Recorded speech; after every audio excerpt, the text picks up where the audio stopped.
এই প্রথমবার প্রায় 5 বছর অতিক্রম হলো আইএসএফ দল আপনাদের এই প্রথমবার খুচরা বিধানসভায় রক্তদান শিবিরের মধ্যে দিয়ে আপনারা রাজনৈতিক পথচলা শুরু করলেন। এর আগে কি সম্ভব সেভাবে তৈরি করা সম্ভব হয়নি? না, হচ্ছিল কিছুটা কাজ ছিল আগে মানে হচ্ছে কাজ ছিল করছিল। এখন রেসিপিকে আমরা বিধানসভা ভিত্তিক দায়িত্ব দিয়ে কাজটা দ্রুততার সাথে ফুল আছে অনেক ছড়িয়ে ছিটিয়ে ছিল ফুলগুলো এক জায়গায় এখানে এসেছেন এবং তৃণমূল অলরেডি বলতে শুরু করে দিয়ে 26-এ নির্বাচনের আগেই আইএসএফ মাঠে নেমে পড়েছে বিজেপির ফায়দা করতে। আমি ওই দাদা যারা বলছে ওদের কথা বাদ দিই, ওদের সূত্রগুলোকে একটা চ্যালেঞ্জ করছি। আইএসএফ যেখানে যেখানে প্রার্থী দেবে যদি বিজেপি এসে যায় সে জায়গায় যদি বিজেপি আসবে না, আসতে দেবো না আমরা। যদি বিজেপি আসে আমাদের ভোটে ভোট কাটার জন্য এগ্রিমেন্ট হোক, যে শাস্তি পাবলিক দেবে সেটা আমরা মেনে নেবো। আরেক এগ্রিমেন্ট হোক তৃণমূলে করে এগ্রিমেন্ট, তৃণমূল যেখানে যেখানে প্রার্থী দেবে সেখানে যদি বিজেপি আসে তাহলে পাবলিক যে শাস্তি দেবে সেটা মেনে নেবে। এগ্রিমেন্ট করো মানুষকে বোকা বানানো হচ্ছে। দলিত, আদিবাসী, মুসলমান, পিছিয়ে বর্গের মানুষের অধিকার করে শোষণ করছে। মানুষের কথা বলার স্বাধীনতা নেই, কথা বললে পুলিশকে দিয়ে মিথ্যা মামলা ধরে জেলে রাখছে। এর বিরুদ্ধে আইএসএফ যখন আসছে, আইএসএফ এর ছায়া তলে জাত ধর্ম বর্ণ নির্বিশেষে মানুষ যুক্ত হচ্ছে।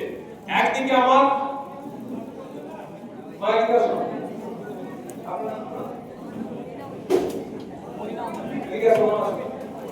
একদিকে আমার মহিলা অধিকারী মা আছে, একদিকে শিক্ষিকা বেগম আছে। এদের জন্য ওরা ভয় পেয়ে যাচ্ছে। দেখো দুই মা আমাকে দুদিকে আগলে রেখেছে, এই আগলে রাখছে বলে একদিকে মহিলা অধিকারী, একদিকে শিক্ষিকা বেগম। বুঝতে পারছেন? ভয় পাচ্ছে মানুষ, আমাদেরকে আস্থা বিশ্বাস করে আসছে, ওই জন্য এরা আমাদের নামে করছে।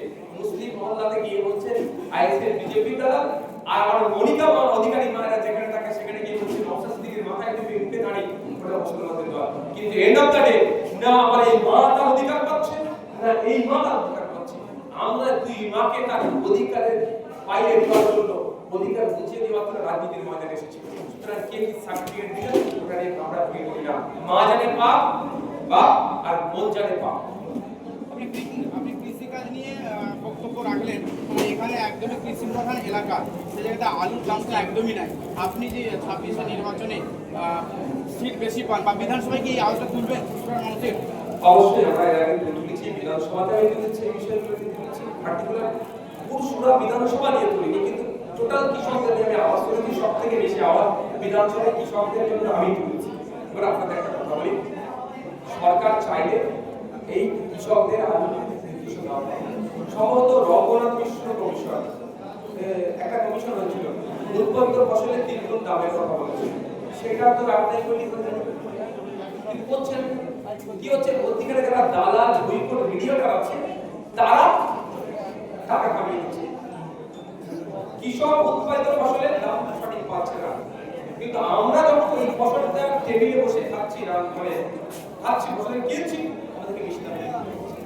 এই অধিকারে দালাল বইকট সিস্টেমটা আজকের অগ্রগতি থেকে কৃষকবাসীকে কি বার্তা দিচ্ছেন? সম্প্রীতির বার্তা, ঐক্যের বার্তা।